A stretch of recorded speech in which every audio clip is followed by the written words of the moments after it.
6h25 en ce 10 décembre 2014. Aujourd'hui dans l'histoire, on voyage dans notre histoire tous les matins avec vous, Franck Ferrand. Bonjour Franck. Bonjour Thomas. Alors à quel 10 décembre atterrissons-nous ce matin grâce à votre machine à remonter le temps ? Le 10 décembre 1936, date célèbre chez les Britanniques, puisque effectivement ce jour-là, leur roi Édouard VIII décide d'abdiquer.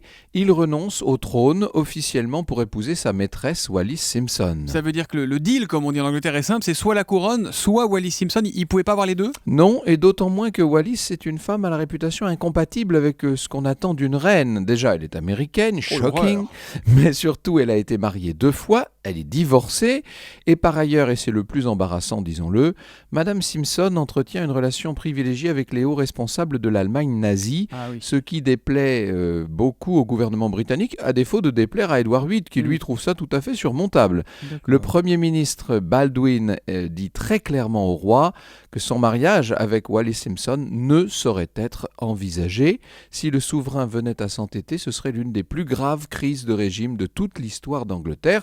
Seulement, Édouard VIII n'a pas l'intention d'insister et donc vous savez qu'il abandonne sa couronne. C'est donc la victoire de la politique sur le royaume en Angleterre. Ça a existé. Combien de temps il a régné finalement Édouard VIII ? À peine 1 an, depuis janvier 1936, 326 jours exactement. Ce 10 décembre donc, il abdique. C'est son frère qui reprend le flambeau, George VI, le fameux roi bègue du film Le Discours d'un roi. Vous vous rappelez, c'est le père de l'actuelle souveraine. Édouard portera désormais le titre de duc de Windsor.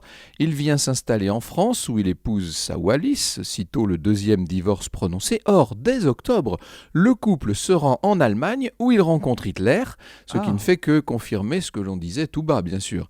Ses accointances avec le nazisme restent tellement gênantes pour la couronne que le couple est envoyé presque de force en mission officielle aux Bahamas.